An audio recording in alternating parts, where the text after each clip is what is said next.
समान से लगने वाले तीन पद डीएम, एडीएम और एसडीएम। क्या आपने कभी सोचा है कि आखिर इन तीनों में क्या अंतर होता है, किस पद पर क्या काम करना होता है और तीनों में किसके पास अधिक पावर होती है।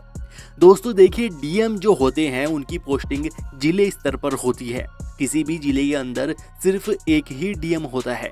डीएम की मंजूरी के बिना जिले में कोई भी कार्य, रैली, प्रदर्शन आदि कुछ नहीं हो सकता। सबसे पहले डीएम की ही परमिशन लेनी होती है। एक जिले के अंदर डीएम की पावर इतनी होती है कि वह जिले में किसी भी विभाग में कहीं पर भी जाकर वहां के कार्यों की जांच कर सकता है। कहीं कोई गड़बड़ी पाई जाती है, गैर कानूनी गतिविधि हो रही होती है, तो डीएम उनके खिलाफ सख्त कार्रवाई करने के आदेश दे सकता है।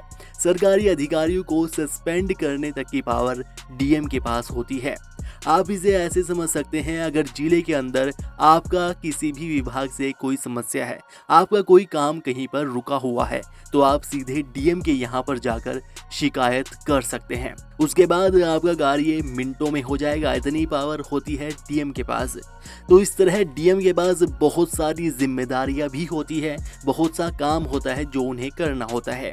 इसलिए डीएम के कार्यों में सहायता के लिए उस जिले में एडीएम यानी एडिशनल डिस्ट्रिक्ट मजिस्ट्रेट, सहायक जिला अधिकारी को नियुक्त किया जाता है।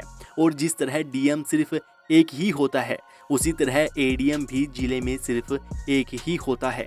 एडीएम हमेशा डीएम के अंडर कार्य करते हैं।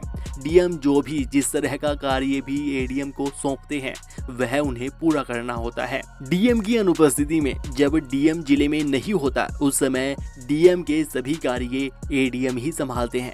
उस समय जवाबदेही एडीएम की ही होती है। अब आप सोच रहे होंगे तो फिर एसडीएम कौन होते हैं? दोस्तों, एसडीएम यानी सब डिविजनल मजिस्ट्रेट। जैसे राज्यों को जिलों में बांटा जाता है, उसी तरह जिलों को भी सब डिवीजन में बांटा जाता है और एक सब डिवीजन को मैनेज करने का काम एसडीएम करते हैं। जिले में जितनी भी तहसीलें होती है, उस जिले में उतने ही एसडीएम होते हैं।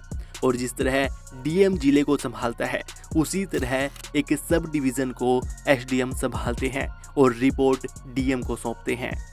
तो इस तरह एसडीएम और एडीएम दोनों डीएम के अंडर कार्य करते हैं। इनमें सबसे ज्यादा पावर डीएम की ही होती है, उसके बाद एडीएम साहब आते हैं और सबसे कम पावर होती है एसडीएम साहब की। इस तरह इनका वेतन भी होता है। डीएम साहब का वेतन सबसे ज्यादा 80,000 से 1,30,000 रुपये प्रति माह होता है।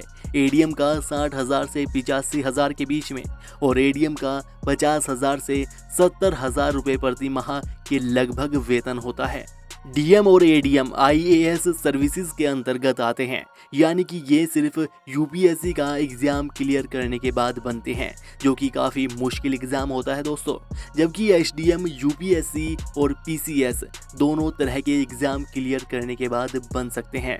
आप इस तरह से समझिए, अगर पीसीएस का एग्जाम कोई कैंडिडेट क्लियर करता है, उसकी अच्छी रैंक आती है, तो उन्हें एसडीएम का पद मिलता है। लेकिन यहाँ पर इनका प्रमोशन काफ़ी लंबे समय के बाद होता है। एसडीएम से 20-25 साल की सर्विस करने के बाद इनका प्रमोशन होता है। जबकि अगर कोई कैंडिडेट यूपीएससी का एग्जाम क्लियर करता है, तो सबसे पहले वह एसडीएम बनता है, जिसके कम से कम 4 साल के बाद प्रमोशन होने पर एडीएम बनते हैं। फिर उसके लगभग 9 साल के बाद प्रमोशन होने पर डीएम बन जाते हैं। तो दोस्तों, अब तो आप समझ ही गए होंगे। कोई पूछे तो सीधे आगे से जवाब दे दीजिएगा और जल्दी से हमें नीचे कमेंट करके बताइए कि आपके जिले में डीएम और एसडीएम कौन है, उनका क्या नाम है। और बाकी वीडियो को आखिर तक देखने के लिए धन्यवाद।